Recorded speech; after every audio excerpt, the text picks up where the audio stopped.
Yo, what up? What up?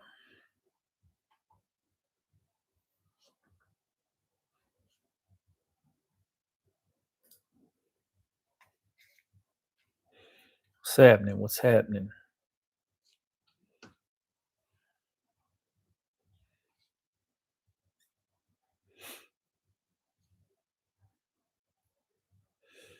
No TikTok today. We're just doing YouTube only. My phone's almost dead, so I couldn't get onto live stream on TikTok. But let me know if you guys could hear me.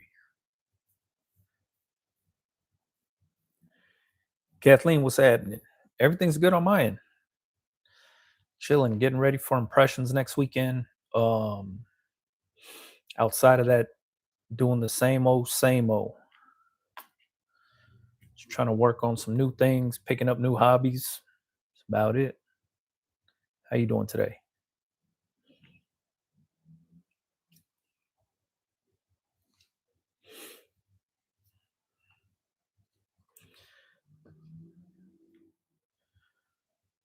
Let me see. All right, we got people jumping on, man. I appreciate you guys. Yeah, I just wanted to talk a little bit about Impressions Expo. Um, some of the things I'm excited about going to check out. We support black businesses. What's happening? Um, Outside of that, some of the things that I'm going into when I go to these trade shows, I like to go with kind of like a little game plan in mind. I'm pretty sure you guys seen the videos where I talk about that kind of stuff, but usually what I do is I try to have an idea of what I want to look for. So then that way when I'm walking around the trade show, if I see something that I need to go check out, then I go and, do what I need to instead of walking in there blindly and just it's very overwhelming to do so, you know what I mean? Sacria, what's happening? This year there's a few things I wanted to check out. More hoodies, like I said in the last live stream, hoodies without the fuzzy stuff on the inside. Um, I wanted to check out some of the real tree camo stuff. AS Color has a hat that has real tree camo on it. I seen the pictures, but I want to see what it looks like in person. Um, the other thing I wanted to check out was AS Color has this other line, like they have the stencil hoodies. I think that's what it's called, stencil. They have the relax hoodies. They have a few different ones, but they have another one called Made.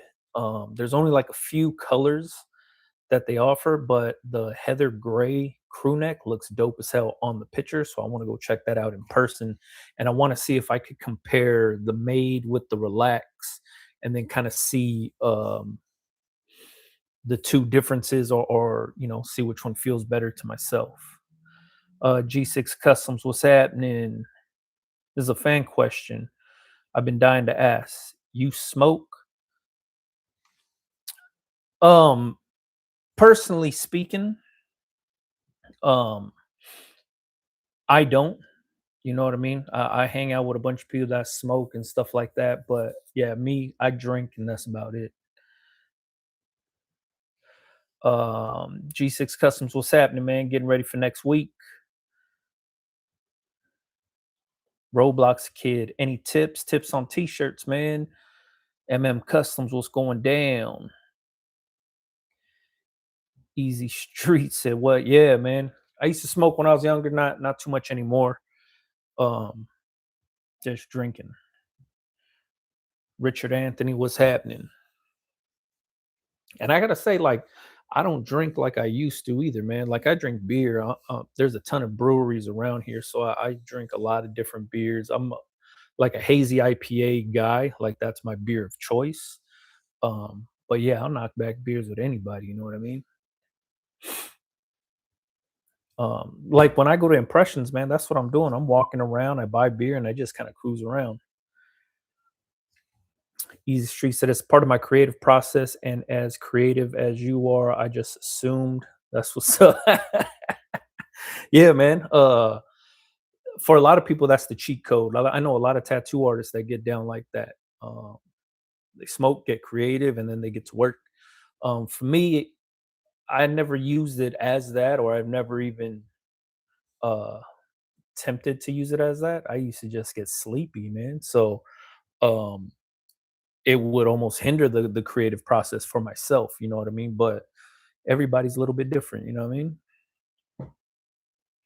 Where do you get your t-shirts? I get them from AS Color, mainly.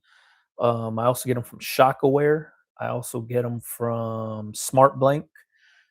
Smart Blank's actually been coming through a lot with the crew necks and hoodies. I've been using a lot of their stuff lately for some of the stuff in my store. Um, One, price is good. Two, turnaround time has been really good. And three, the color option has been pretty cool. So I've been using those a lot lately. I don't know if we're past the rainy season in Los Angeles yet, but like tomorrow's gonna be like 75, 80 degrees or something like that. So it's like hoodie season was here for a few weeks and then that was it. You know what I mean? I might want to start buying from you. I don't sell blank t-shirts. Like I don't when it comes to selling blank t-shirts, like you have to stock a bunch of them. I don't have the room to stock blank t-shirts to actually sell them. So that's why I don't. I just buy them so then I could basically print on 'em and then sell them. What day is everybody going? G6 Custom's gonna be there all 3 days. Right now, I'm not 100% sure what days I'm going yet, but once it gets closer, then I'll let people know. But I haven't even figured that part out yet. If I didn't have a career I work all my life to get to, I would rather than drink. Yeah, man, for sure. I hear you, man. Same here. Shooting for 3 p.m. meet and greet on Friday. There you go. G6 Customs getting ready for a meet and greet 3 p.m. Friday in the lobby of the convention center. Maybe when I retire. Hey, you know what's funny is one of my old bosses that I had, she did the same exact thing. She worked her whole life. When she retired, obviously legalized here, and she was like, "Man, I'm finna have at it," and she's having a blast. You know what I mean? Somebody say, "What's up, Brando? Watched you for years now. Loving the golf content on IG. Keep it up. Appreciate that, man. Brand graphics. Golfing is moving, man. I just got me my first pair of golf shoes. It's just some Air Max, but they're made for golf. So I just got those in, found them on sale. Said, you know what, I'm just gonna go for it.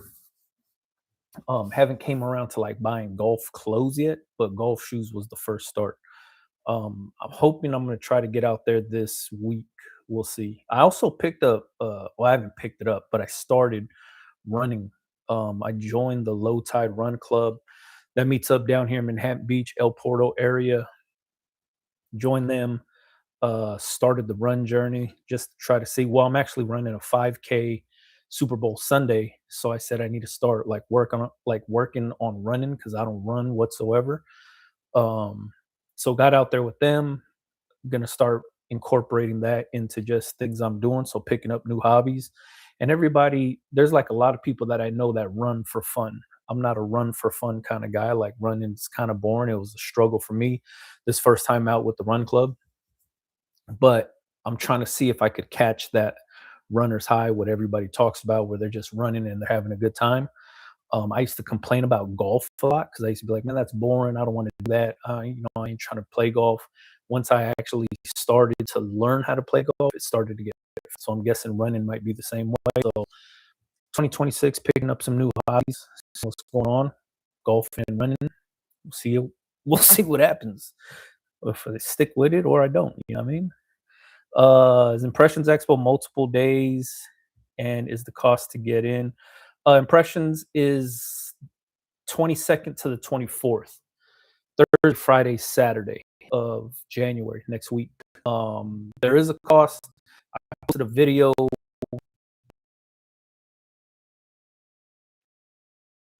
I just posted, I think, what's today? Tuesday? Yeah, Monday. I posted it. Coupon code's there for you. You can get them for free. Shout out to the homies over at Supercolor. They're the ones that gave the coupon code out. But you could get them for free, and then you don't have to pay to get in or whatever. But it's 3 days. Made a political design. I've never personally. I kind of stay away from that kind of stuff, only because to me, um, it would limit myself on who I could sell to and what I'm selling and stuff like that. So if it's gonna mess up the money, I try to stay away from it. There's some people that do good at that kind of stuff and they tiptoe the line really good and they make some money. But for myself, I do way more stuff outside of the political world that it could hinder what I do. Whoever's buying from me might feel a certain way. So instead of messing up the money, I stay away from it. I have a question. How do you make sure your heat transfers are straight on your hats? I eyeball everything, but one of the easiest ways to do it is fold the transfer over on itself and then find the center of the actual design, like match it up, pinch the top, pinch the bottom. I show this technique all the time. I actually just showed it how to do it on a hoodie today or yesterday on Instagram. You can check that out. And then I just line up that center line with the center of the hat and then good to go. I've seen companies advertising a spray to use after pressing DTF to make it settle in the fabric more. Have you ever used anything like that? I haven't. I don't use DTF. Excuse me. So I have no use for a spray like that. I don't know anything about it. I've seen the same ads that you've seen. I've seen mixed reviews. Some people say it works, some people say it doesn't. Funny enough, the people that say it works are the people that are affiliated with the company, or either got the spray for free, or they got the product for free, or they're getting paid affiliate money, so they say it works. The people that I seen that said it doesn't work are the people that actually paid for it, bought it, tried it out. So for myself, I don't use DTF transfers, so I don't have a use for that spray or that sheet to use. So I can't say if it works or not. Uh, the one above all tapping in from the Yay Bay Area checking in. What's happening? Devoted brand says no to sprays. Devoted brand must know that it doesn't work. You know what I mean? Um, to me, it's like what the claims are versus how it actually works and all that. I don't know the science behind the spray. I don't know what goes into it, what makes it, it claims to like go into the t-shirt and stuff like that. I don't know. The one thing that I do have like somewhat of a not a problem with, but a concern would be how toxic is that? Like you spray it on and it's supposed to melt the ink into the shirt or whatever it's supposed to do into the fibers. Those fumes can't be good for you. Like I don't know if that, you're inhaling something crazy. So for me, I kind of just stay away from it. Devoted brand, you're gonna be out at impressions all 3 days, 22nd to the 24th.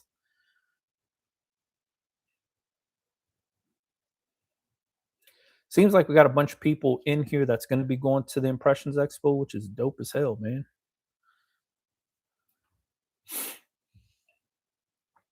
Yeah, like I was saying earlier, the things I wanted to check out at Impressions Expo or that I'm curious to see outside of seeing all the homies, running into people saying what's up, is looking forward to checking out the tree camo hats from AS Color that they posted on their Instagram. I want to see that stuff.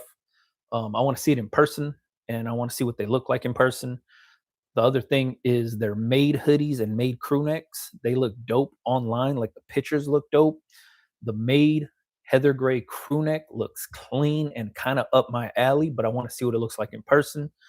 I'm used to using the AS Color relaxed hoodies and crew necks. So I want to see, like, I want to compare the two. Like, I want to grab the made crew neck with the relaxed crew neck and then put them side by side, touch them, feel them, kind of see what the differences are. The price difference is crazy. The price jump is crazy. So I want to see what exactly is going on there. So I want to check that out. Obviously, look for like hat vendors and stuff like that. Um, what was the other thing I wanted to check out? There's some other colors for the classic t-shirts from AS Color I wanted to check out. Um, let me see. Puff transfers was the other one, was like mixed media puff transfers for the longest time. I think it was 613 Originals. They do a transfer where it's two different colors and it's flat and puff on the same transfer, like mixed media. I used that a few times and I thought that was dope. I want to see if any other companies are offering that or if there's like more color options and stuff like that. So I want to check out that from other transfer companies.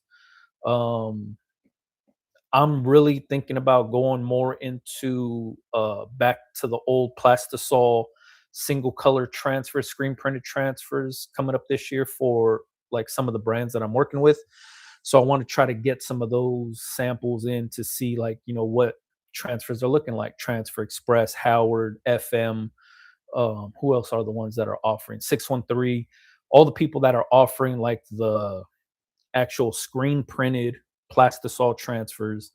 I'm looking for um, just basically clean lines, opaque prints, and good pricing and turnaround. So I'm gonna go check some of that stuff out too. How do you feel about trends? I'm 33 and I lean more towards 2000 style graphic tees. The hundreds is still my favorite brand. For example, I'm the same exact way. Um, I don't follow too many trends.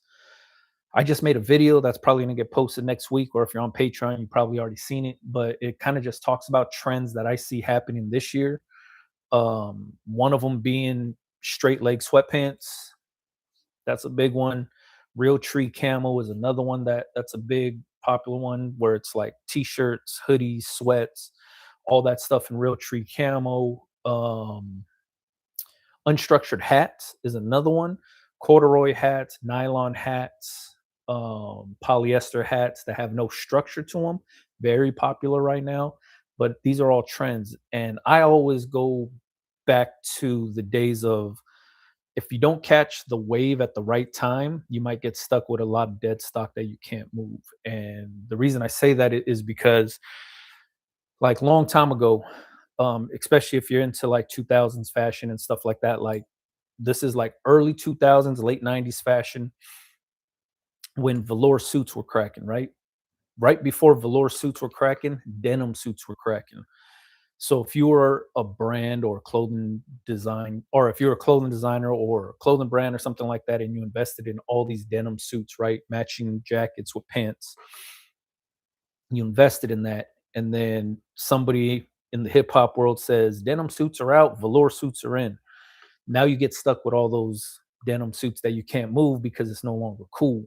And then all of a sudden you get into these velour suits, and now the velour suits are cracking. You invest in a bunch of money with velour suits, and then somebody's like, throwback jerseys are in. Nobody's wearing velour suits no more. So then velour suits are out, and you're stuck with all that stock because jerseys are in. That to me is always like a hard thing to catch is what the trend is.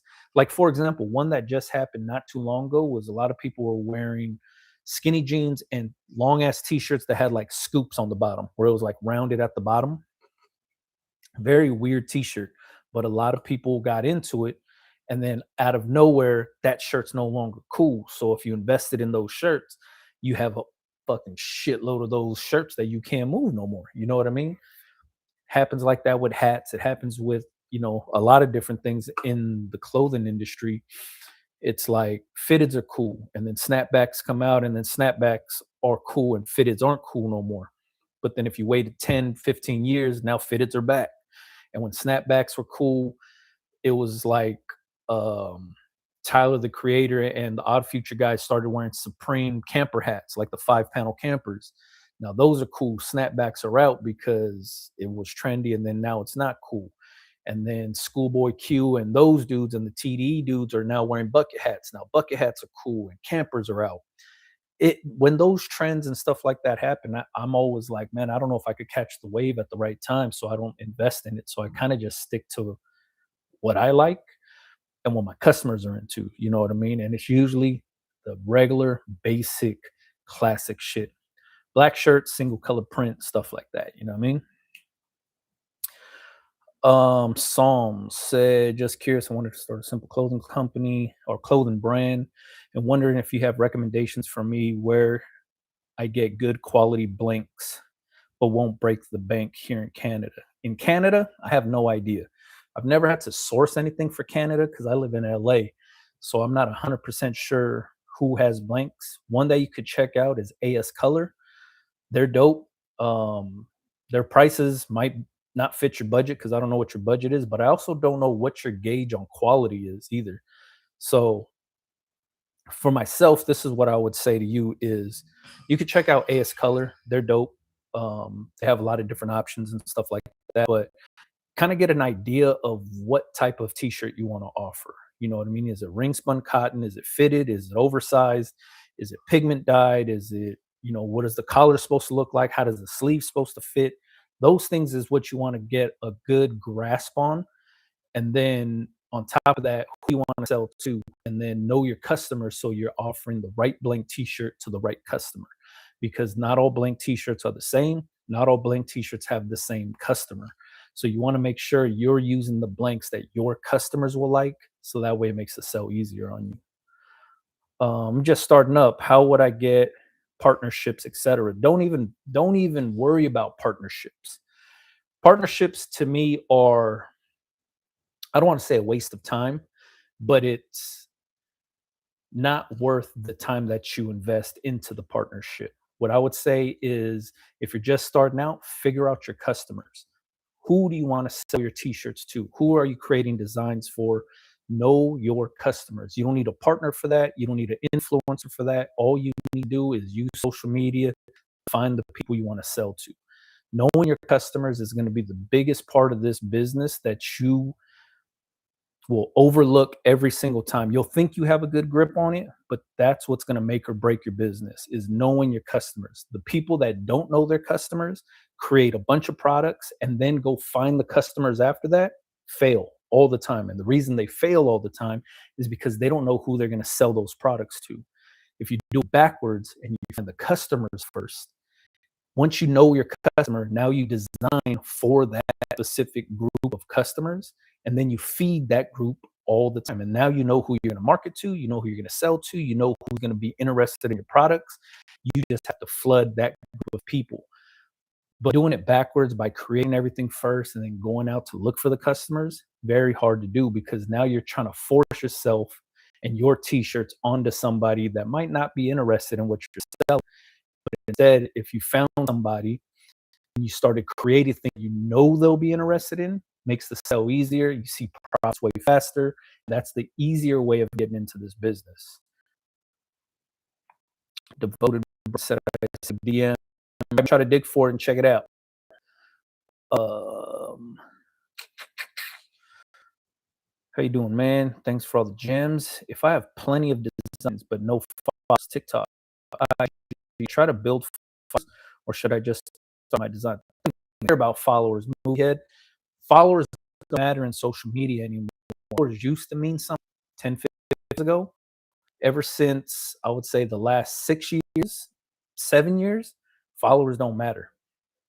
When you have things like TikTok, Instagram Reels, YouTube Shorts, those types of content, like short form content, have a way wider reach nowadays.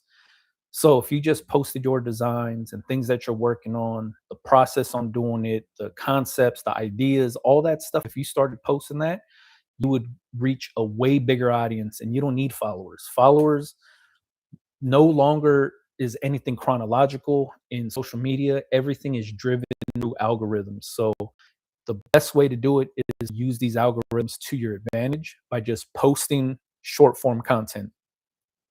Stories, nobody's going to see it but your followers. Your regular post that's on your timeline, nobody's going to see that but your followers. And your followers won't even see that stuff because it's not going to end up in their timeline. It's just going to be overlooked. So TikToks, Instagram Reels, YouTube Shorts, these short form content platforms or it's not even videos because you can put pictures up and stuff like that. If you post to those, they get pushed out to the masses. So you could have no followers and get seen by thousands on top of thousands. That's what you want. You want visibility. You want people to see your stuff. Don't care about followers. All you should care about is just putting up the content and then looking at the views on how many people are seeing it, and then start engaging with the people that actually engage with the post. That's what's going to matter. I proved this on Facebook already. Like, started posting on Facebook in October, maybe, when I started the golf journey. Um, I'm not I'm not big in the golf world. Nobody knows that I golf. The golf people don't know nothing about Big Brando, and I just started posting that stuff on Facebook. Videos of me at the range, me working on certain things. I had like, I don't know, 60 followers or something like that on my Facebook page. And then I'm getting 5,000, 10,000 views on all the posts. And it's the view count is what matters. That's basically it's landing to the people that are other beginner golfers or people that wanted golf content. It's just landing on their page.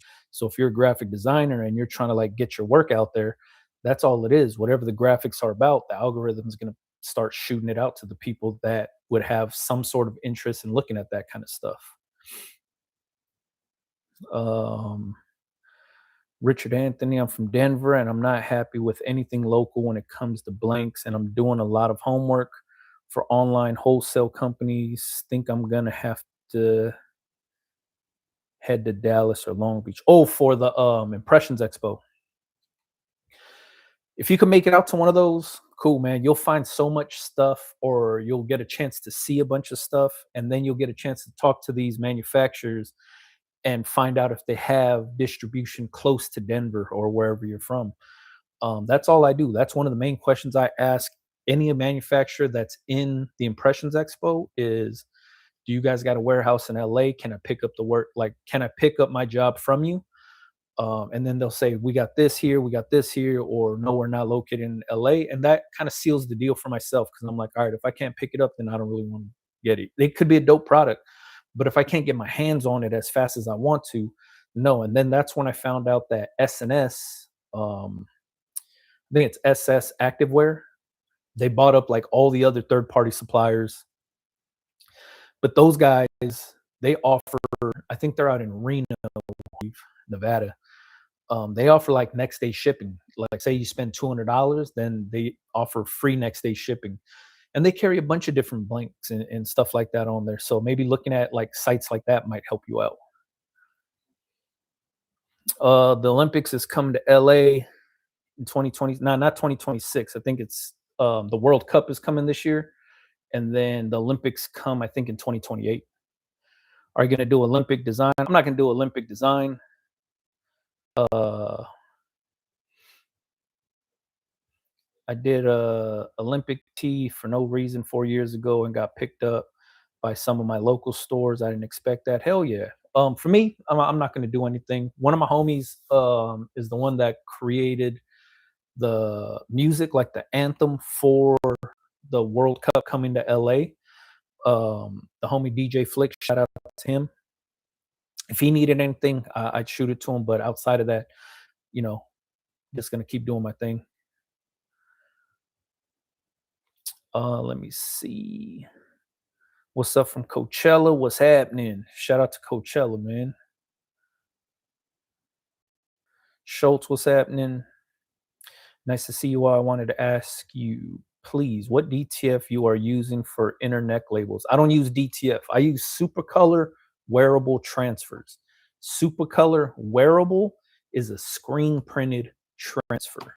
That's the one that I use. My inner neck labels for prints like this, that's what I use. And if it is okay to use a hand press on them or need to press with your main heat press. Um, Lost glitches, it's hard to say. I know a lot of people use those little mini, I think it's made by Cricut, or just it's like a little tiny heat press that you use. For myself, I like to make sure that I'm using the proper temperature and proper pressure when I'm applying transfers. So I've never used one of those little hand little mini presses. I'm pretty sure you can. What I would do is I would do it and then I probably wash that to see sure it sticks on good and go from there. Yeah, I those little things, so I can't say yeah, it's a good idea or not. And then two, DTF, I use Super Colorable, which is, um, for me, the reason I use Super Color Wearable on a majority of the stuff that I do is because if I'm ordering stuff like this and I have a bunch of stuff ganged up on the sheet, if there's any open space on the bottom or on the sides or anywhere, I throw in a bunch of my neck layers to fill up the gaps, right? So I make sure I'm getting the most print coverage for what I'm paying for. Because you don't pay per print, like you don't pay per design on the sheet, you pay per sheet that's printed. So for me, it's throwing a bunch of extra neck labels on there and have at. I struggle on content making. It shouldn't be a struggle for creating content. Um, Creating content is like this. If you're doing anything, whatever you're doing, doesn't matter what you're doing, if you could set up your camera and show the process of what you're doing or talk about what you're doing, you could create content right then and there. It's that simple, it's that easy. I could take my phone, I could set it up right here, and then I literally can look at the camera and say, I'm live streaming right now on YouTube, show the screen. That's a piece of content right there. Whatever you're doing, you can start posting. It's people put so much thought like, oh, I need lights, I need the best camera, I need to make sure my microphone is right, I need to go out and buy all this. Use your phone. Phones record really good HD quality video, 4K quality video. The audio is good. All you have to do is just set it up so you can talk on it, so you can show what you're doing. That's it. Don't overthink the content. It's just creating the content and getting into the habit of actually posting.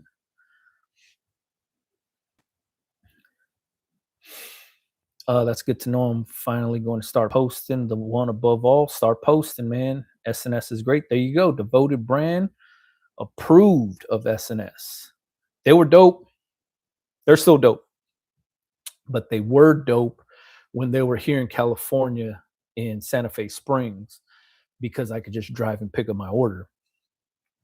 I'm all about convenience, and that used to be the easiest thing for me, especially when they carried All Style. I could place my order in the morning, pick it up at lunchtime or on in the afternoon, and be good to go. When they left, and then they ended up going to Reno, it messed everything up. And then, yeah, the next day shipping worked, but then at that time, All Style sold to Gildan, and it was a whole issue. So I stopped really using them because I had no use for them anymore. Give us a story where you had to overcome some real shit. I got one for you. When I first got into this business and I started screen printing some stuff, I thought every single design I was going to put out was going to be just make me millions on top of millions of dollars. What ended up happening was I got blinded by my homies supporting me and my friends supporting me, thinking I'm making sales. So I'm making gear like every other week. I'm creating something new. I'm doing full designs, sets, everything. And I'm stocking my garage like crazy at the time, screen printing everything. I thought, oh, damn, that design just sold good, or that, collection that I just dropped sold good. So let me start something new. And then it's booming again. Not knowing that I wasn't selling to strangers. I wasn't getting out there. It wasn't booming. It was just my friends and family supporting me of what I was doing. And they were buying the stuff that I was dropping. But I thought I was making money because I had money rolling in, but it was really all of just my friends and family. So I always talk about, don't worry about your friends and family supporting you because they're going to support you no matter what. But you're not trying to get rich off your friends and family. You're trying to sell to the masses. You're trying to sell to like actual customers, your audience, and stuff like that. A lot of people fall into the same trap like I did, where you get blinded that you're making sales, but those sales are coming from your friends and family. Friends and family are just supporting just to support. Sometimes they buy the stuff and they don't even wear it because they're like, yo, he's doing it. I support him. Let me just buy something from him just to show my support. That's cool if all you want to do is make stuff for your friends and family, and but if the idea is to sell it to more people outside of your friends and family, you have to understand that your friends and family are not your customer base. Don't create for them, create for the actual customers you want to sell to. That was such a humbling uh experience for myself, because it's kind of like a kick in the nuts, right? You're like, yo, I got all this money coming in, that's dope, but it's not like I'm selling to actual customers, strangers, I should say.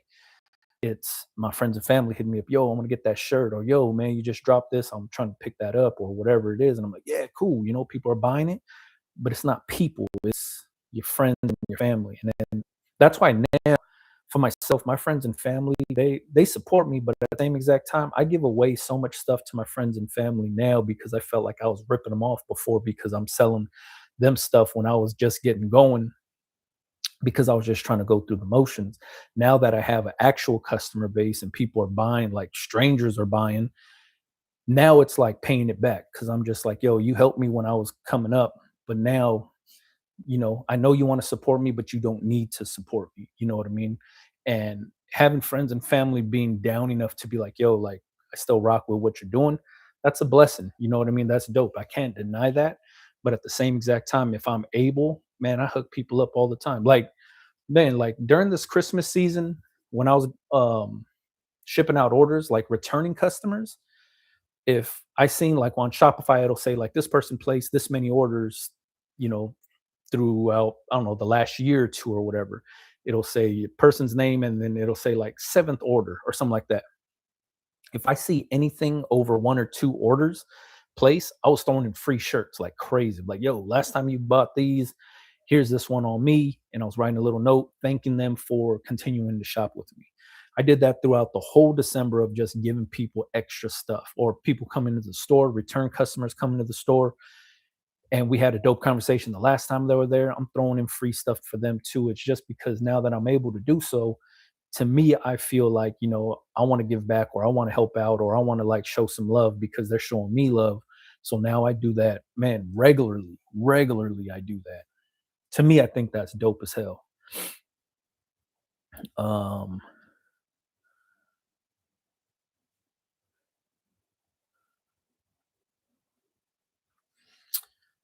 I'm using them as well for the main print. Okay, I see. I thought you used a cheap one for the inner. Oh no, man. Like if I'm ordering transfers and I already have a gang sheet ready to go and there's room on there, I'm throwing neck labels on that thing. I'm throwing like little prints like this in there if it fits. Making sure my stuff is getting a free ride on there, and I'm also making sure that I'm utilizing that whole gang sheet. You know what I mean? MVP Designs, what's happening? You doing TikTok live now too? No, man, my phone was dying right before I got on here. I forgot to charge it. And then my microphones for the phone, the little Rode mics, those were dead too because I took them out golfing. Uh, you have no idea how much money I have spent on lighting. I get it. You know what I mean? I got a light on me right now, and I understand how that works.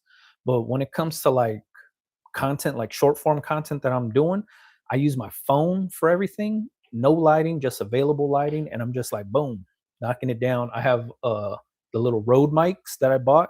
I used to use these, the one that I have clipped on here. They come like this. That's the mics that I used to use for my phone, but this mic no longer fits with this case. It's a stupid thing, but um, so I got those Rode mics. I use those for my short form content, my voiceovers and stuff like that. But I never use any sort of lighting when it comes to the short form stuff. I'm just trying to put out as much. That's why the content that you guys see on Instagram and TikTok from myself is the same thing over and over and over and over again. It's always the same thing. Me pressing shirts. This is how you do it. Four fingers down from the peak in the collar, blah, blah, blah. It gets repetitive, but those videos land in new people's feeds every single day. Some videos do good, some videos perform better, but it's not that the people are following me. It's just that people are starting to see that type of content if they're interested in that type of content. So, me packing up orders, it's nothing for me to put my phone on a tripod, pack up an order, stop the camera, reposition the camera, pack up a different order, stop the camera. Now I have two pieces of content that I could put up of just me packing up orders, something I was already going to do with no thought in between. It's just put it up, get it going. That's the when I started golfing is when I really started to notice how easy it is to make content around what you're doing without letting the content consume you. By consuming you, I mean it's easy to put so much thought into the content. But all right, things got to look like this. I got to do this. I got to say this. I got to make sure I look like this. It's very easy to get caught up in that.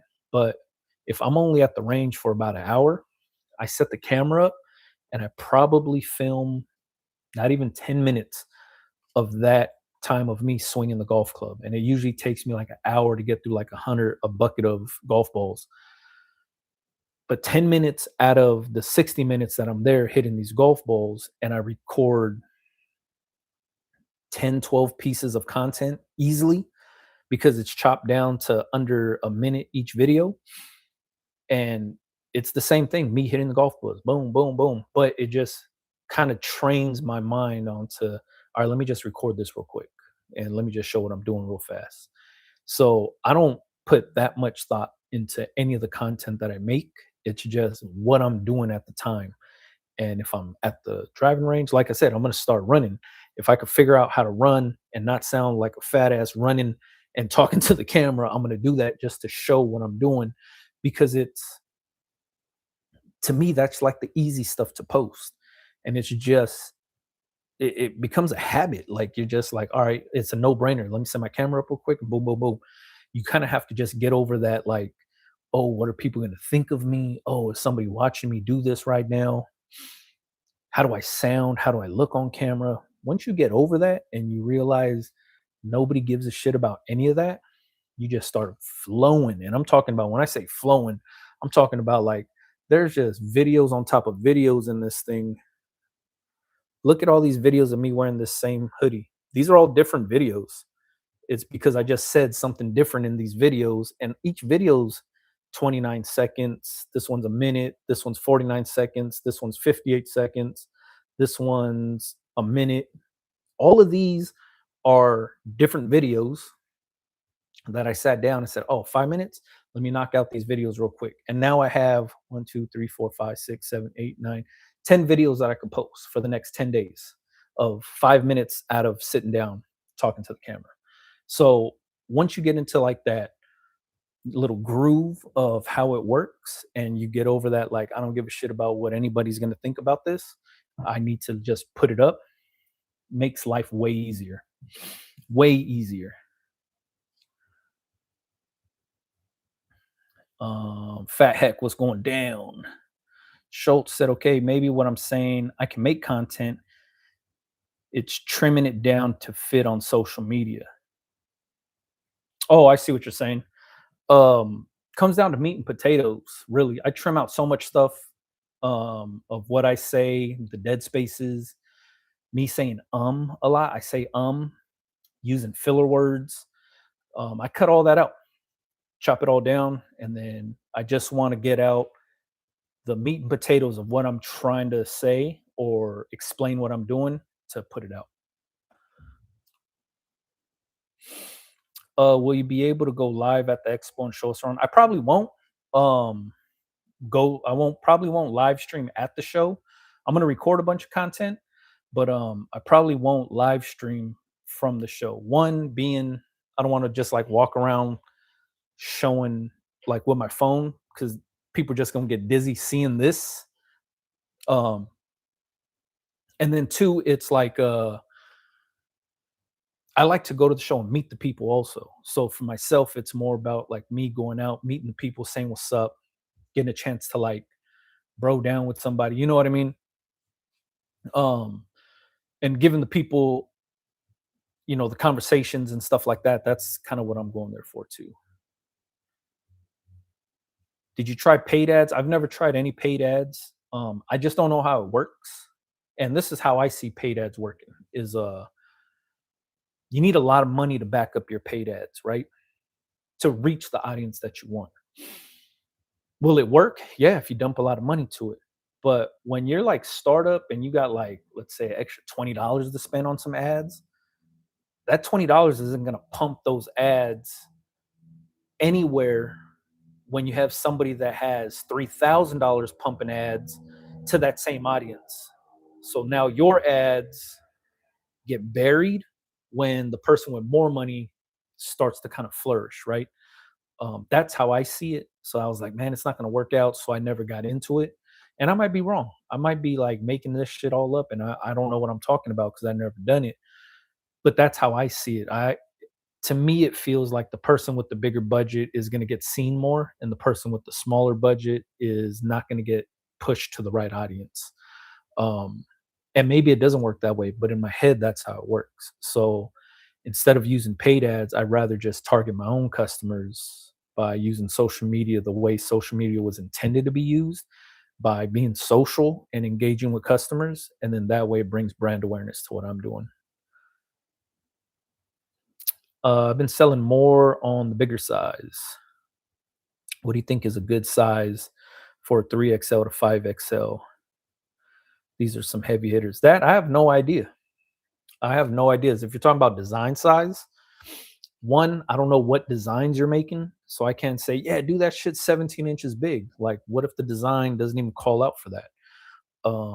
Two, placement on the t-shirt. For me, it's this always goes back to screen printers. Screen printers don't burn screens based on the t-shirt size they're doing. They burn one screen with the design, and then every size offering gets printed on that same exact t-shirt. And I used to think like, wait a minute, but doesn't 2X and 3X, it's a bigger shirt, so shouldn't it have a bigger print?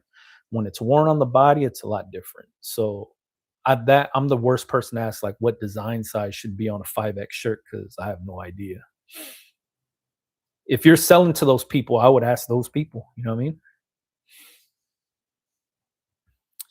Did you begin by making merch or doing orders for other people? Hell no. When I got started, I was printing for myself, selling all my own designs. I got into this business because I wanted to sell my creations.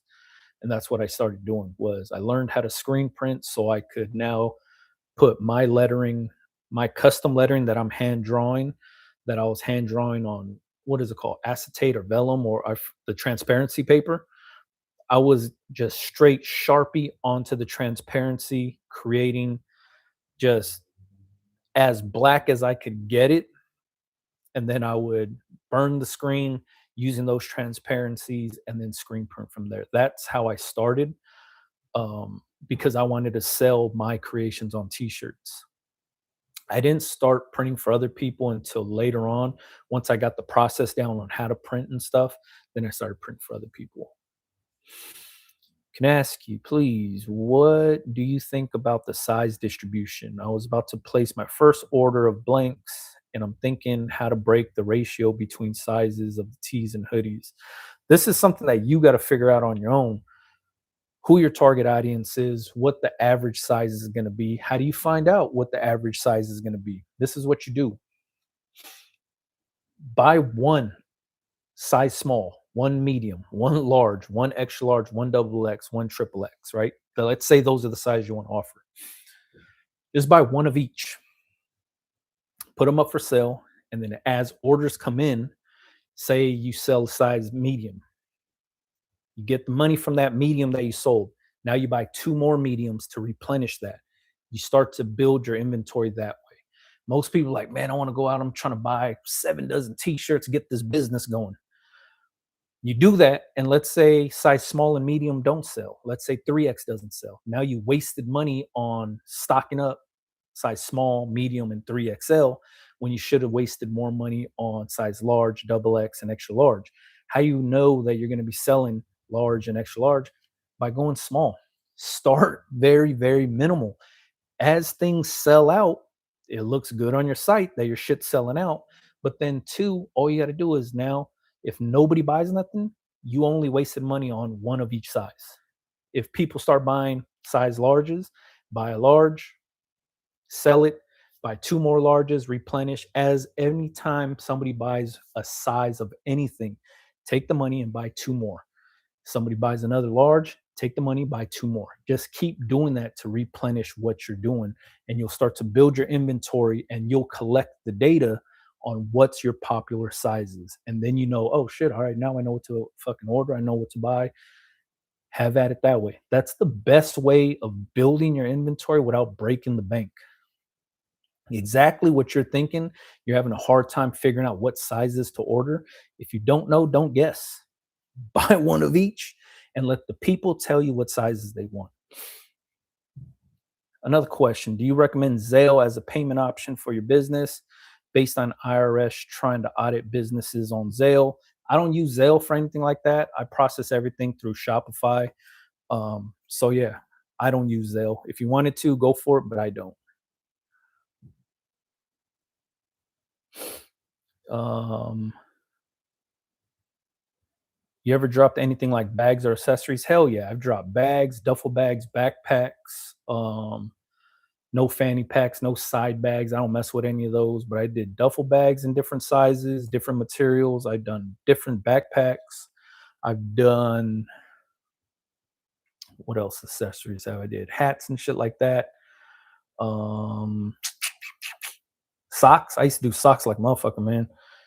Um like when I found out about sublimation, this is years and years and years ago when Nike Elite socks were popular. I don't know if you guys remember Nike Elite socks, but Elite socks had like the little like it'll be a white sock and it'll have like a black or orange stripe down the back of the sock, like down the Achilles.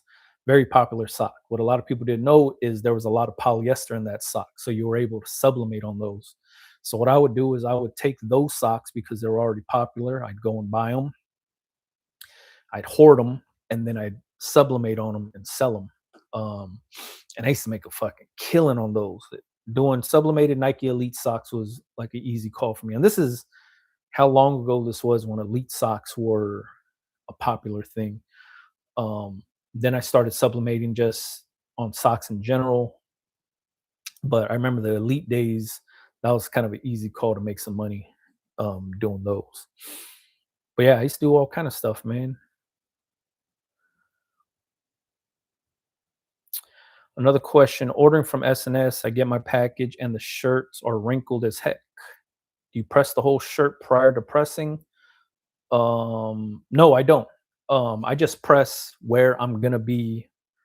Like I'm not gonna iron the whole shirt, so I just basically pre-press it, get the wrinkles out because my shirts come wrinkled too. But I'm only pressing the area. I'm laying the shirt down, pre-press it, get the wrinkles out, put the transfers on, boom, fold it up, and then the customer's gonna iron the shirt anyways. It's not like you're gonna fold that shirt up, put it in the bag, ship it out to the customer, and the customer's gonna put it on right away, right out the bag. They're gonna iron it themselves. You know what I mean? So that's how I operate. Is I basically just press the logo on. I pre-press the area that I want to press on, and then that's it. I don't know if you said it, but what editing software are you using? For my long form videos on YouTube, I use Adobe Premiere Pro. For my short form content, like the stuff you see on TikTok and Instagram, the short reels and all that stuff, I use CapCut. Does someone need to be a business owner to attend the expo? No, they don't. Interested in attending, but I'm a novice at this. No LLC, no DBA, no nothing. This is all you got to do. Go on to impressionsexpo.com. I think that's what it is. Click the Long Beach show or whatever show you're going to. Fill out the application. The registration form of the application is just basically your name, your address. It's going to ask for your business name. Make one up. You could be, I got my photos. Put that in. And then it's going to ask you, like, what type of business are you in? Figure one out. Like, if you're in there to be a retailer, like you want to sell printed goods, or if you want to be a print shop, or if you want to be a wholesaler for blank goods, pick one. Nobody's going to question you when you're picking up your credentials to get in. They just want to know who to send the information to. So you get this little lanyard. It has all your information. It'll say your name, your business name. It'll have a little QR code on there, what city you're from. When you walk into a booth, the whoever it is, like say you're walking into the AS Color booth, somebody from AS Color is gonna be like, "Hey, how you doing? Let me scan your badge." When they scan your badge, they're just gonna send you the catalog in your email. That's it. So you don't have to be a business. They're not asking for your LLC or your DBA. They're not asking for any tax information. Basically saying, "Hey, what's the name of your business? Make one up. Doesn't matter what it is. Nobody's gonna care what it is. Where are you located?" And that's it. So if you wanted to go to this show, I highly recommend going to this show. What should I use to trim it out? I think you're talking about video editing. I use CapCut. There's so many different video editing programs and softwares for your phone, for your iPad, for your computers. Pick one that is easy to use for you, and then pick one that has a ton of videos on YouTube where people are talking about how to edit. So the more tutorials, the more reviews, the better. That way, there's an overabundance of content for you to learn from.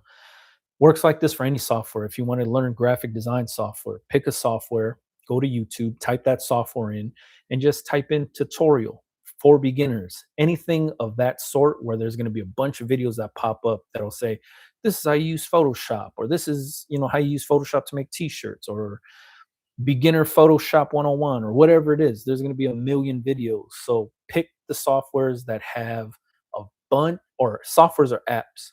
Pick the ones that have a lot of YouTube tutorials and how to's so you can learn how to use it fast as possible. G6 Custom said the internet sucks at the show, and he is exactly right. So live streaming at the show would be hard because the internet sucks.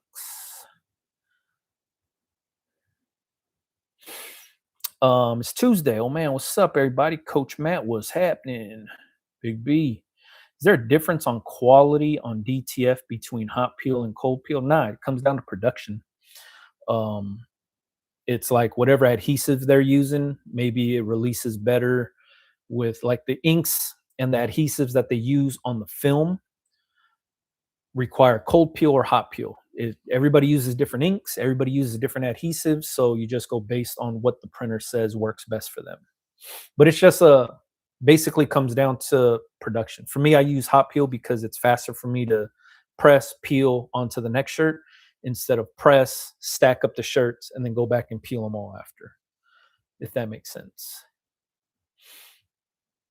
Any tips for someone that really wants to get into embroidering hats, but is not super creative to come up with custom designs?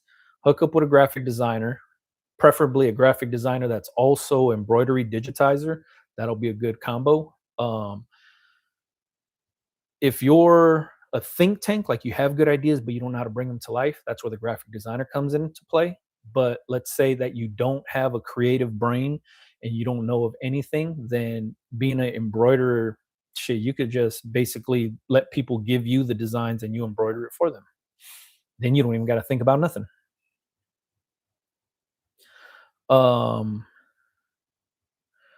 Are you adding any finishing to your merch, like labels? All I put is like neck labels in my shirts for my retail store. That's it. No hang tags, no nothing. I give away free stickers. That's about it. The info is just for marketing on there. Yeah, that's all it is. I remember the first time I went to impressions and it took me one day just to figure out what was there. Then I went back the next day with better questions. Day one is overwhelming. For anybody going for the very first time, that show is very overwhelming. There was last year, the homegirl Seals and Foils. That was her first year going. And same exact thing. She went in there and it was just fucking shit going on all over the place. And she was super overwhelmed because it was just information overload. That's why I say I was going with like a game plan. I'm like, all right, I want to look for these hats. So I just cruise around and I look at every hat vendor. I don't bother with the shirts. I don't bother with the transfers. I don't bother with nothing because you can always walk the floor again. So if I'm going in with like the game plan of, all right, I need to find a new hat vendor, I'm locked in. I'm only going to look at the hat vendors. And then once I walk the whole floor in all three rooms and looked at every hat vendor, then I'll be like, all right, I wanted to check out transfers.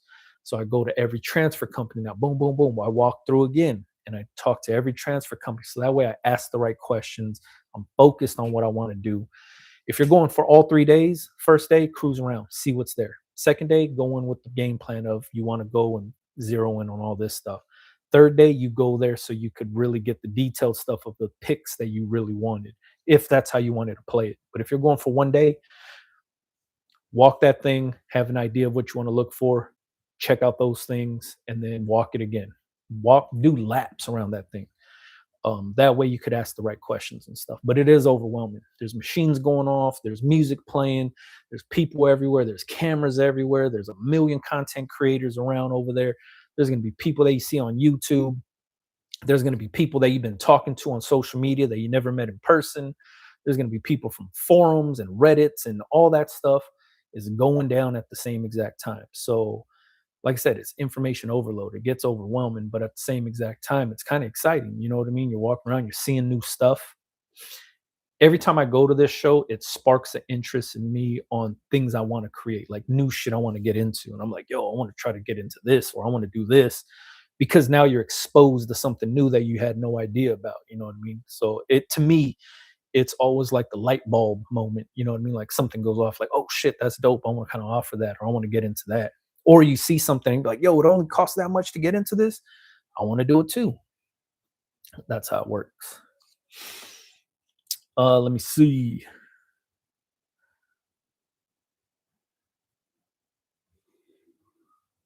I'm learning how to make lists. Not sure what kind of list you're making, Kathleen.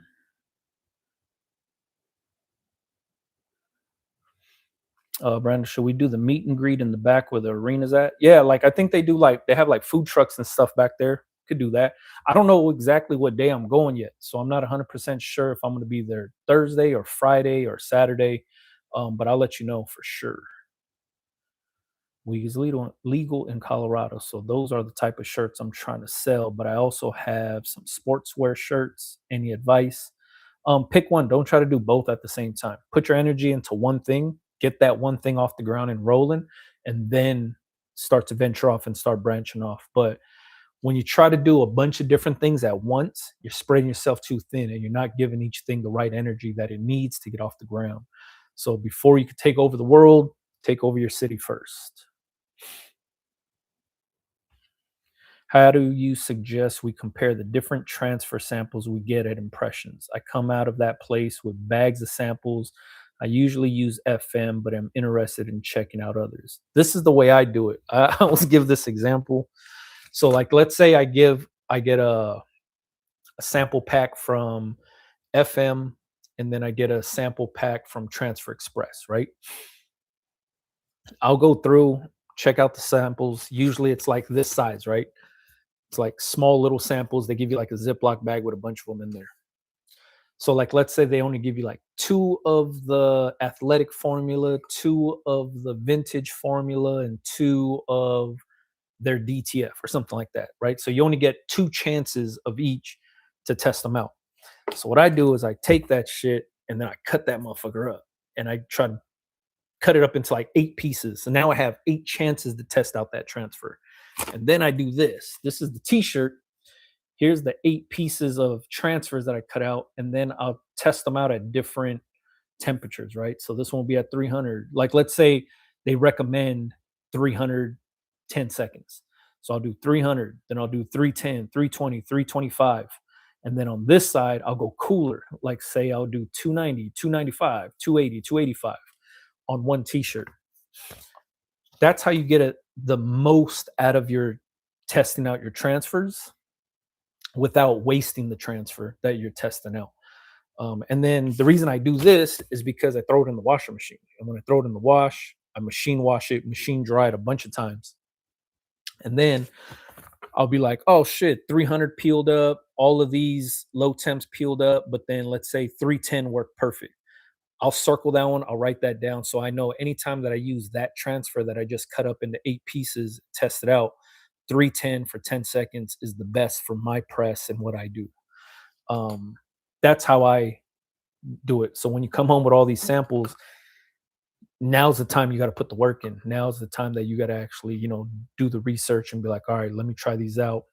What I go based on is like, if there's a new ink formula that somebody's offering, if they're all offering the same Plastisol ink formula, chances are they're all good. But then I'll go based on turnaround time. I'll go based on pricing and feel of the transfer.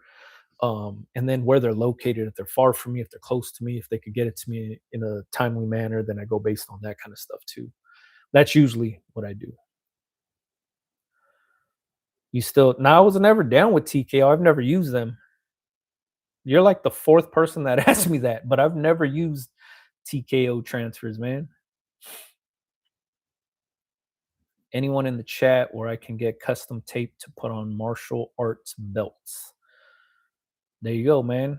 If anybody knows about custom tape for martial arts belts, let Schultz know.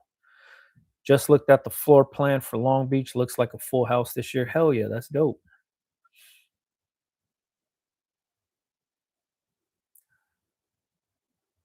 Oh, different designs. You're making a list of the different designs that you make. Hell yeah. Can I ask you about the pricing, please? Do you think $45 per tee and 70 per hoodie is a good range? I have no idea because one, I don't know your customers. Two, I don't know anything about the t-shirts you offer, the hoodies you offer, how long it takes you to make, how much it costs for you to buy the blanks. This is how I figure out my pricing. I go based on the material costs, the blank and the transfer. What did that cost me? I put that into my pricing. The other part of pricing is all labor, all 1000% labor. Whatever my time is worth goes into that pricing. So that's how you should figure out your pricing is whatever you value your time at should go based into your pricing. You know what I mean? Um, if you don't like, let's say if you don't, uh, how can I say this? If we use the same t-shirts, let's just say you're using an AS Color Classic t-shirt, wholesale's like $8. And let's say you're using Super Color Wearable Transfer, use the gang sheet, transfers like $2 or something like that, right? So you're looking at $10 t-shirt. If you tripled your investment and you sold it for $30, cool, right? You'd be like, oh shit, all right, I made some money. That's doable for you. But then if it takes you longer to press the shirt, if it takes you longer to design the shirt, if it takes you longer to market your shirts, that's all of your labor built into that. You know what I mean? So something that might take me 10 minutes, but it takes you 4 hours, or vice versa. What if it takes me 4 hours doing it, it only takes you 2 minutes to do? It's going to be different. You know what I mean? So you have to figure out what is your actual time worth to you. Are you sacrificing time with your kids? Do you have kids? Do you have a wife? Are you sacrificing time away from your family or other things that you should be doing? Those are things that you need to be thinking about and putting a dollar amount on for yourself. I can't put that dollar amount on there for you. I can't say, yeah, sell that shirt for 45 bucks. But then it takes you fucking 18 hours to create that shirt. And now I'm valuing your time at fucking pennies. It's not fair to you. You know what I mean? So you have to figure out what's worth it for you. And then on top of that, your customers do your customers feel your time is worth that, whatever you valued that at? Because if it's not, then your customers ain't going to buy, and then you're going to have a hard time selling whatever it is. So if your customers are like, man, I'm paying $45 for that, whose fault is that? Is it your customer's fault or is it your fault? You know what I mean? It all comes down to what are they getting for let me scroll, $45 and $70. What are they actually getting for that? If you could answer that, you'll understand your pricing. You know what I mean? Like, what are they actually getting for that? A good quality t-shirt, a good quality print? Yeah, that's a given. But what else are they getting for that? You know what I mean? What's going to set you apart from the next person? What's going to actually make your customers buy with you instead of buying with the next person? You have to start to really understand your customers down to the bone. That's why I said, know your customers first and then sell them exactly what they want. People, everybody will look over that and everybody be like, man, this motherfucker don't know what he's talking about. And that's fine. But for myself, if I know my customer first, I know exactly what to offer them. And if I know my customers don't give a shit about no AS Color, but I love AS Color, but they don't, guess what? I'm not going to offer them AS Color. I'm going to offer them exactly what they're used to because I don't want them to get that shirt. And I'm like, yo, this is good quality. And they're like, yo, this shirt feels too soft. This is a woman's t shirt. This isn't a man's t shirt. I'm not going to buy that. We might have different ideas what quality is, you know what I mean? So I offer my customers exactly what they want. If your customers are used to wearing high-end luxury streetwear brands, then AS Color is going to be an easy transition because they're used to paying $60, $70 for a t-shirt. But what are they getting for that $60, $70? That's what you have to ask yourself. Is your designs that? Or is your brand that? Is the like what are they going to get when they wear that t-shirt? You know what I mean? Like think about it like what the status is when kids wear Stussy or Supreme or Undefeated. There's something that comes with those brands that they wear it and they spend the money on it because it comes with something. It gives them that, oh shit, this motherfucker stood in line for that, or damn, he got that and that shit sold out.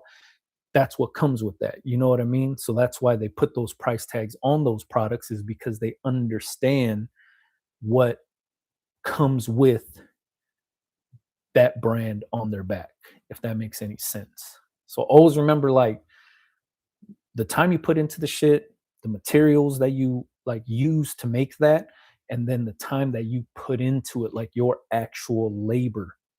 Understand that your labor is kind of a crucial part to your pricing.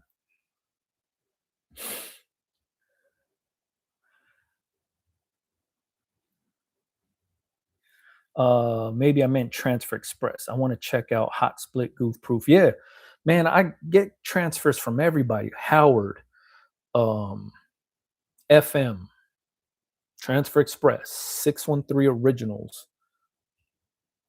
Versatrans. Are they still around? Um, whatever transfer companies there, get the samples, check them shits out.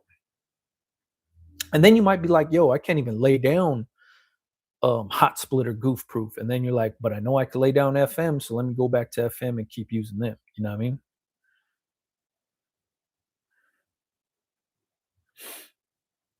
What are my exact pricings? I don't share my pricing with anybody because then people will gauge their pricing against mine.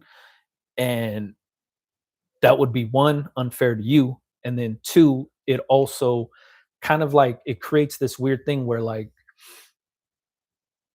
I have almost 30 years experience in this game, right? So I price my value is based on 30 years of experience. But two, it's also based on my customer service. If our customer services are different, and I say, man, I charge $50 for t-shirts, and then some kid's gonna watch this and be like, yo, I'm gonna charge $50 because he charges $50. What exactly does the customer get for that $50? For me, they get my customer experience of what I offer to my customers, and then they get my what I bring to the table of whether it's graphic design, whether it's the quality of my work, whether it's just the not even the status of the shit that I do, but it's mainly based on what I value my time at. You know what I mean? And like, let's say a customer's like, man, hell no, I ain't paying no $50 for no t-shirt from this dude. That's cool because that person's not my customer. You know what I mean? My customers will pay, like when they come to my store, my customers don't even look for the price. We don't even have price tags on the shit in my store. Like that's how, like if you ever came to my store, there's not even a price tag on the shit. It's literally just, all right, yo, can I get this in this size? And that's what it is. I'm not saying I'm fucking cool and that, you know, people just fuck with me, but it's people coming into the store is the experience. All of that is wrapped into, it's like, I don't know if you're from Los Angeles, but like there's a store out here called Union, right? If you know streetwear, you know who Union is. But Union has like a doorbell at their like their door's not even open. You buzz the doorbell so you could come into the store to shop. You know what I mean? Like you're getting that experience when you shop at that store. And I'm not even comparing myself to Union. I'm not even close to the shit. But what I am saying is it just comes down to experience. You know what I mean? It's knowing what you're offering and what the customer is going to get is a huge part of it. Most people take the easy way out and they'll like use a pricing calculator. They'll look at content creators and some content creators will be like, yo, this is how much you should be charging for your t-shirts. And they base their pricing off of that. Sometimes they shortchange themselves. Sometimes they shoot a little too high and then things don't sell. And then it's crippling for the business, right?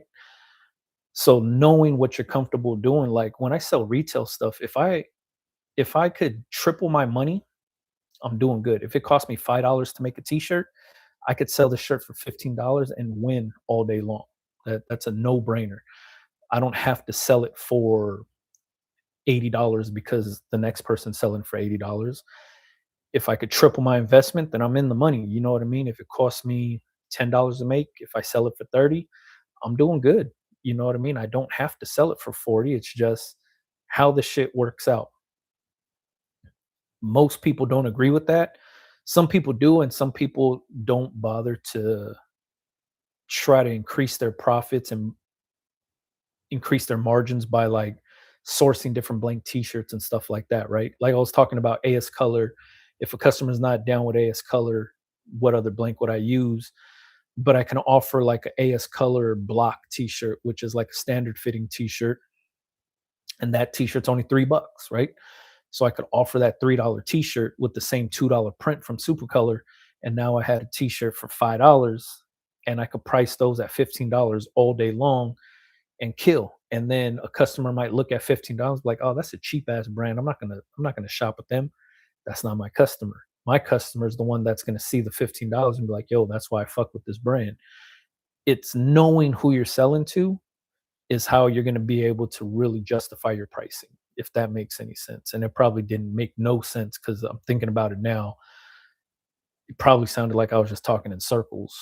If I'm trying to think back of what I just regurgitated right now, but I don't even know if that even made any sense. Hopefully it did though. It's good, Brando. Are you going to be speaking at anything at the expo? Hell no, man. These companies don't. For me, these companies don't. I'm not a typical content creator, so I'm not. I don't. I'm not in somebody's booth like, yo, man, come check this out. Man, I'm walking around the floor and I'm meeting the people. That's basically all I do. You know what I mean? Um, sure, if somebody asked me to speak, I'd speak, but for the most part, most people, most companies that are there don't rock with me like that. And, for good reason. But that's not why I'm there, man. You could ask G6 Customs, man. He sees me out there. We drink beer all the time. Same thing with the homie James from he used to be from Econo Transfer. When he would be out there, same exact thing. Um, Even Esteban from he used to be at Heat Press Nation. Now he's at All American Printing. We try to get beers over there too. I'm there just to hang out. You know what I mean? I'm not there for I'm not there for any I don't have any obligations or anything like that. I'm there just to cruise around. But yeah, I'm not opposed to it. If somebody asks me to speak, I'll speak. But like impressions, they don't really rock with me. And most of the companies that do the big speaking things don't really rock with me. Let me see. So your faves from AS Color are Heavy, 5080, Classic. I use the Classic from AS Color. I use the Block from AS Color. I use the Heavy Fade for the colors. As far as hoodies, I like the Relax hoodie and Relax crew neck from AS Color. But when I go to Impressions next week, I want to check out the Made stuff. They have a line that's called Made, and there's a heather gray crew neck online that looks dope as hell. I just want to see what it feels like in person and kind of compare it to the Relax stuff. But yeah, those are the ones that I use mainly from AS Color. Um, Other ones that I recommend to a lot of people, like if you're gonna do like a fitness brand, the staple t-shirts dope from AS Color because there's a ton of color offerings for that one. And it has a more fitted, softer hand feel cut. That's the one that I think is kind of dope for like not even workout wear, but like fitness brands, you know what I mean?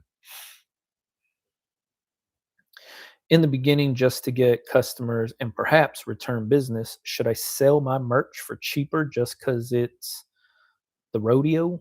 Um, oh, my first rodeo. Yes and no, you know what I mean? Because you don't want to set the bar too low, and then people are just going to expect you to have those prices forever. Because whatever you come out with is basically going to be that.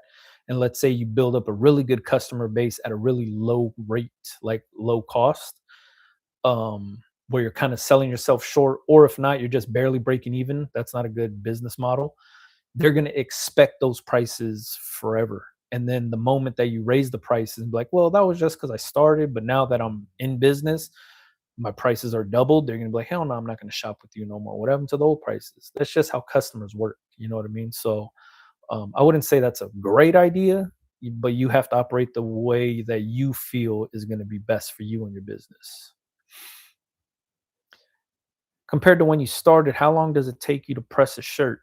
Do you still have the same energy as when you were 25? Hell no. But when I get into like the mode of pressing, I could still do shit 80 shirts probably in an hour. I used to be able to do 100. I think I have a TikTok video of me doing 100 t-shirts front and back in an hour, um, in like less than an hour. And that's me like going for it. But I think now it's more of just like when I'm doing it, like when I'm pressing the shirts, it's more of just knowing where to lay the shirt, how to eyeball it, stuff like that. That's gotten way more refined, I would say. But then I also got way more relaxed at doing it. You know what I mean? Because when I was doing like 100 shirts an hour, that's because I had customers that were ordering. Like my clients use, I don't really print for anybody anymore, print for myself only. So I don't have a need to do a bunch of shirts. I stock the retail store and I press shirts for online orders, and then that's it. But like we would do like 1,500 piece runs off on heat presses. We would do like 700, 800 piece runs was like a normal thing for us, especially when I was at my old shop, like in 2020, 2020, 2021. Man, I was knocking down, like we are doing these big corporate jobs and we're doing like 1,000 piece runs like nothing. 800 piece runs were like a usual. And then speed was everything at that point, right? Because I'm like, all right, if I want to knock out these 800 t-shirts, it's going to take me 8 hours to do. Do I want to do them all today, or do I want to do 400 today, 400 tomorrow?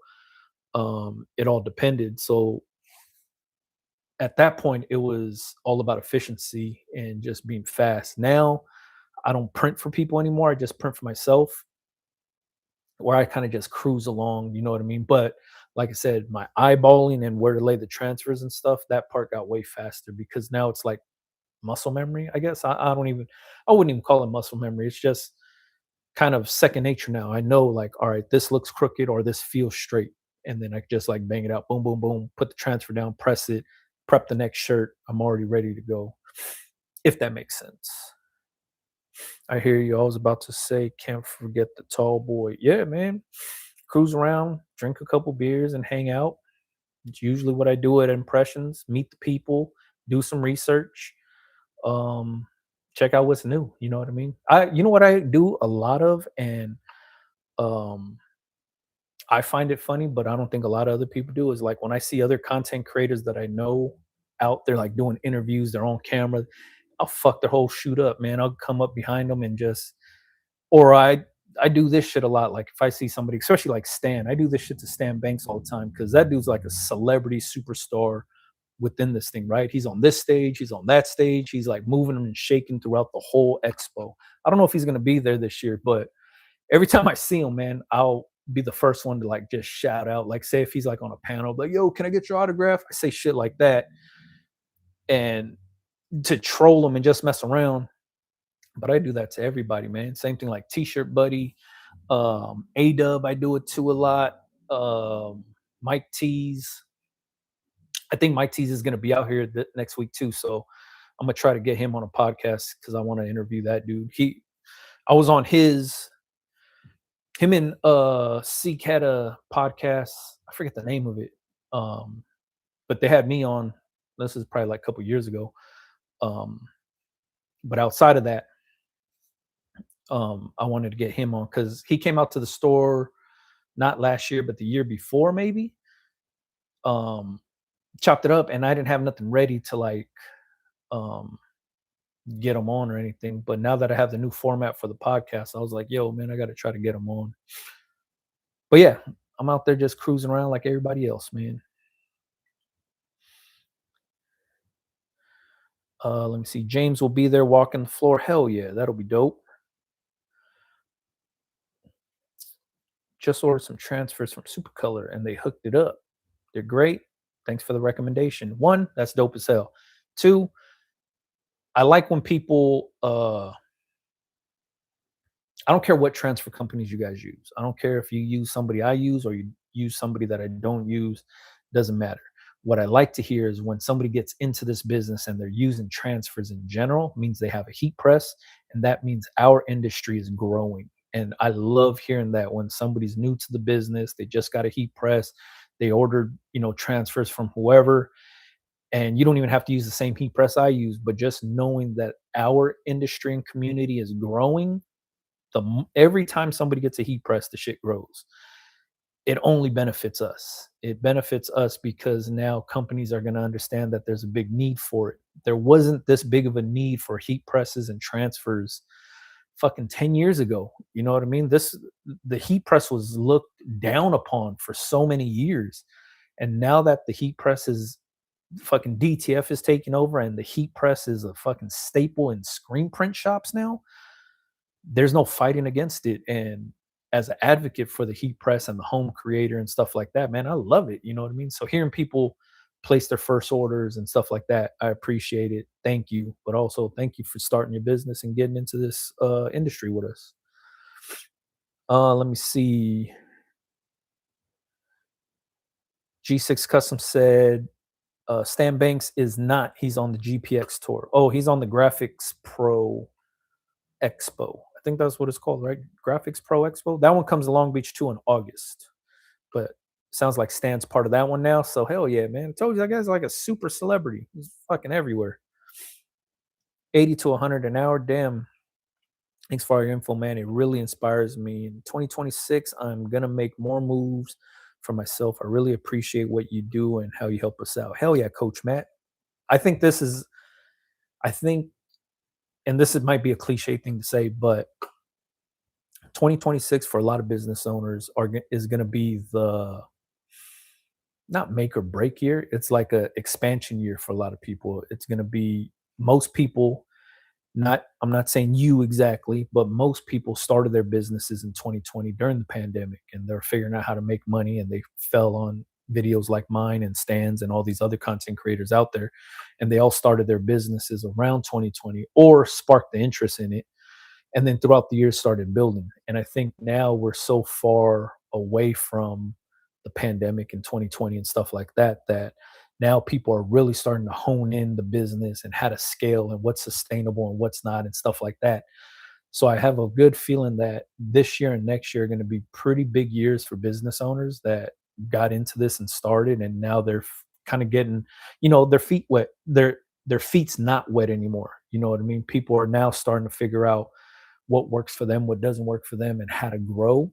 So I'm excited to see the growth from a lot of these businesses and people that watch me, because if you used any of my info to start your business and your business is thriving or your business is sustainable, that means you use the info that I gave and you bettered your own situation and you helped yourself get better. So that to me is dope as hell in general. You know what I mean?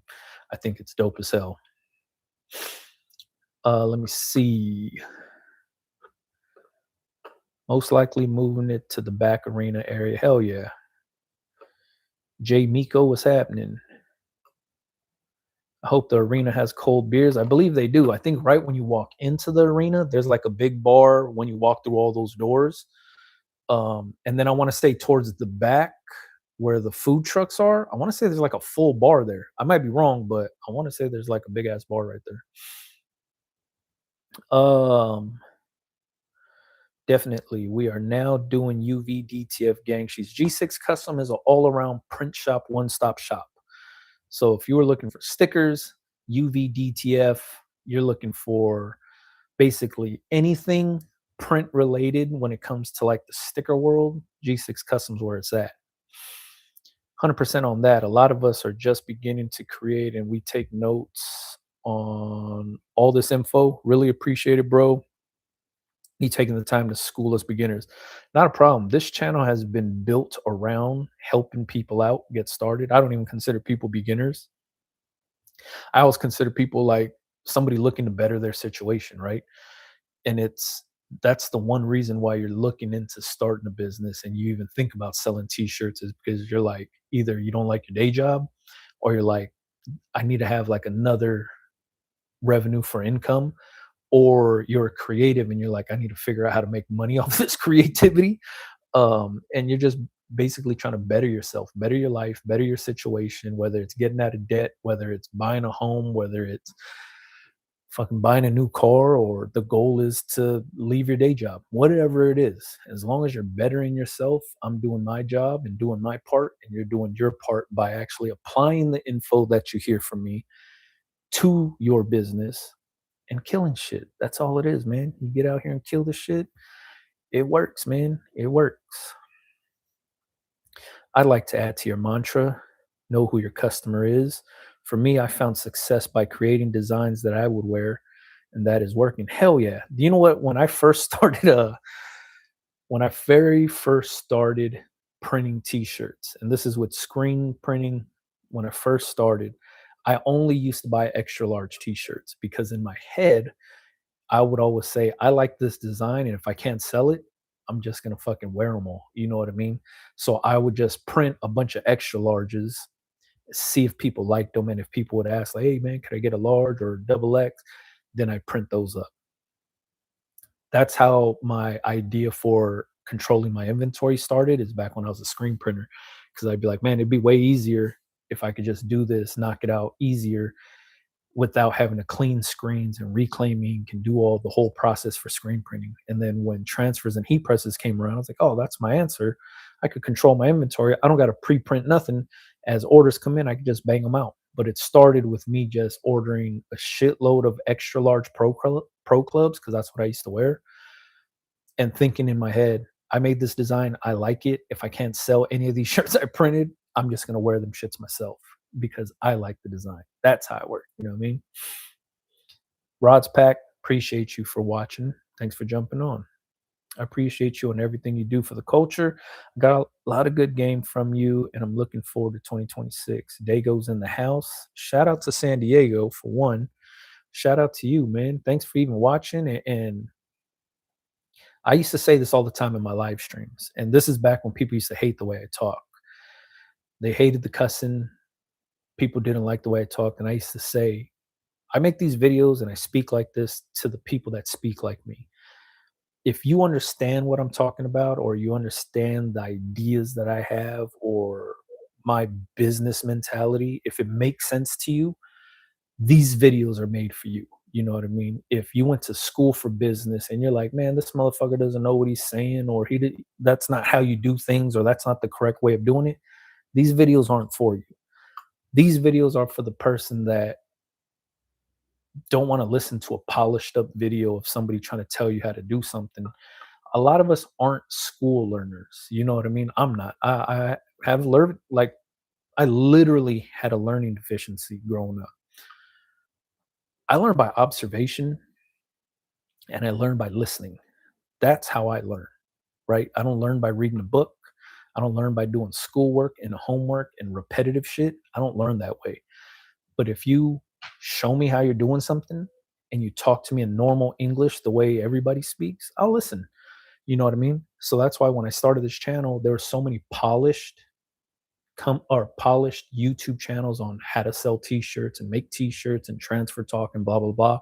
Nobody was talking clothing brands, nobody was talking about gang sheets, nobody was talking about using transfers to cut your costs down. Everybody was just trying to sell some shit at the time, and they were super polished up.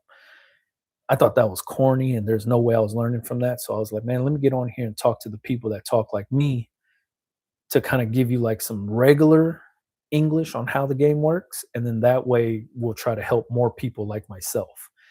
And I found my people. It's y'all. Like, you guys watch me because you guys understand what I'm saying, and you guys must talk like me, or you guys must learn the same way that I do. You know what I mean? That's how the shit works, or that's how it works for myself. I could be wrong, but that's how it works for myself. Your content has affected so many people. We have been following you since 2017. We actually first met in 2018. Keep up the good work. Heaven sent to many here. I appreciate that, G6 Custom.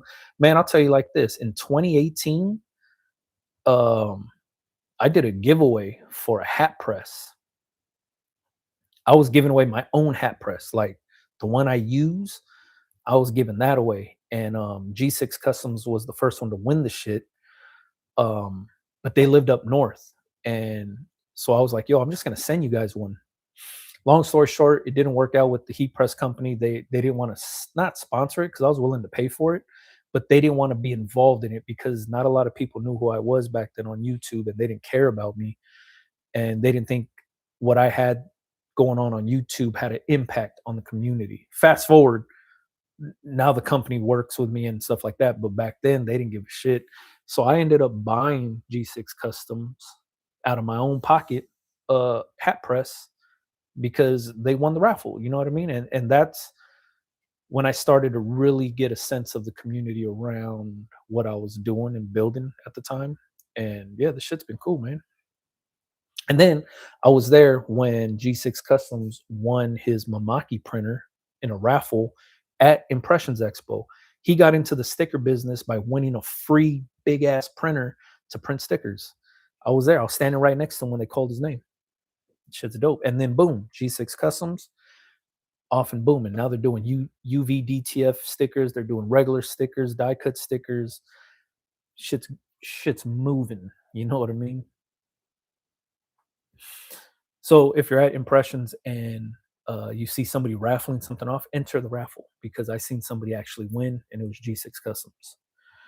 What do you think of the heat press with the interchangeable platins? If it's an interchangeable top platen, I would stay away from those. The reason I would stay away from those is because when you're dealing with the heating element, there's like a little cable that you have to disconnect and connect.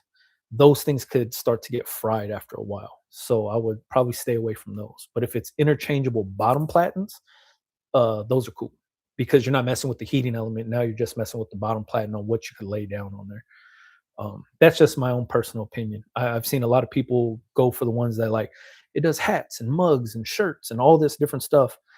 Um, and then when they switch from like the hat one back to the t-shirt one, then the t-shirt one's not heating up no more because they're messing with the heating element. It kind of messes up, you know what I mean? Tony Fresh says we the same homie. I know exactly what you're talking about. Hell yeah, man. I mean, it is what it is. You know what I mean? It is what it is. So I would say if for a knee down rider, I would say if you're looking into getting a heat press, I would try to get a dedicated one for like shirts. And then if you have ideas for hats, then get a dedicated cap press. I would try to stay away from those interchangeable heating element ones. Those ones don't always, you know what I mean? Because I would hate for you to get it for t-shirts and then you have an idea to do like a coffee mug. You do one coffee mug and then you go back to the t-shirts and it no longer works. You know what I mean? Have you pressed PVC patches? Not PVC patches. I've only pressed regular patches before, like embroidered patches, and that went pretty cool. But PVC patches, those are like those rubberized looking ones, right? I don't even know how those would work. I know you could do it. I just don't know the settings or anything like because that shit might melt, right? If you do it too hot or for too long, this rubber. That's my guess. 2020 was insane. Rye Beats had one of his followers won a ROQ screen print machine that year. Oh yeah, and I think Rye Beats was like DJing that year too, right? Might be wrong, but if you see raffles and free giveaways and stuff like that, impressions, join the shit because these people are actually giving away stuff.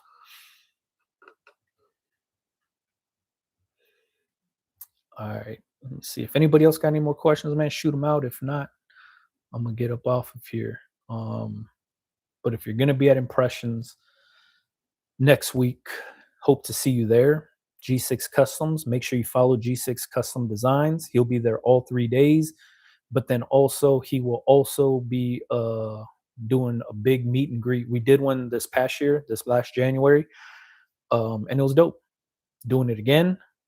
So if you want to get like dates and times on when the meetup's going to happen and go down, follow G6 Custom Designs. Thank you for doing these lives for us. got to get to sleep. Have a great night. Not a problem, Devoted Brand. You out in Florida, man. So you're three hours ahead. I'll see you next week though at the show. Here's my last question, man. What's the dopest thing you scored for sale at the Impressions Expo? I know they get rid of equipment. I've never got anything at the Impressions Expo. Never any equipment, never anything. Um, I've never won anything, but like I said, G6 Customs won something before, and I thought that was dope as hell. Um, the one thing that back when DTG was first starting out, um, this is like early 2000s. Impressions, DTG was barely going. There was only a few vendors showing the DTG process. The printers were huge as hell. Um, at that show is when I actually seen the process on how to do it. And then I ended up meeting the guy that was responsible for, I don't know if he made the inks or he used to just sell the inks for those printers. And that dude ended up, when I got into DTG years later, um, that dude was kind of like one of the first sponsors that used to like hook up inks and stuff like that. So I met that dude from that. That was like the only thing I won. This was before YouTube. This is before all that stuff. I wasn't even on YouTube, but that dude used to come through and hook up the inks for the printers, which was cool. Thanks for all the videos. Hope to see your impressions. I'll be there, man. Will you post the info for the meetup? Yeah, whenever G6 Customs figures it out, sounds like it's gonna be 3 p.m. Friday, I think. I'll post it up too. Can you add the link for G6 page, please? Yeah, G6 Custom Designs. He's in here right here. G6 Custom Designs will have all the info for the meetup, all that good stuff. His name's Tom, dope as hell, cool ass dude. Down to drink beers, you know what I mean? So he'll be bopping around the show, but make sure you follow him, G6 Custom Designs, G6. All right. If you wanted to rewatch this thing for any of the information, it'll be live on YouTube. And like always, man, we do this every Tuesday, 7 p.m. Pacific Standard Time. Appreciate y'all. Usually also do it on TikTok. Today I didn't do it on TikTok, but YouTube for sure, always. All right. Peace.